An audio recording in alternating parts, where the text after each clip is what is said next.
السلام عليكم مشاهدي قناة بيس الرياضة الأعزاء. سنشارك في هذا الفيديو موعد مباراة اليمن القادمة مع السعودية والقنوات الناقلة. سيلاعب المنتخب اليمني ثاني مبارياته في كأس الخليج 26 مع المنتخب السعودي الفائز بكأس الخليج 3 مرات. تقام المباراة يوم الأربعاء القادم 25 من ديسمبر 2024 على أرضية ملعب جابر مبارك الحمدي. ستبدأ المباراة في الساعة 6:25 مساء بتوقيت الإمارات وعمان، كما ستبدأ في الساعة 5:25 بتوقيت اليمن والسعودية وبقية دول الخليج.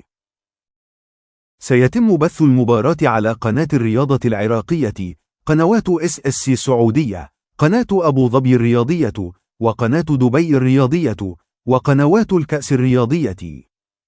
في ختام الفيديو، لا تنسوا مشاركتنا توقعاتكم لنتيجة المباراة في التعليقات.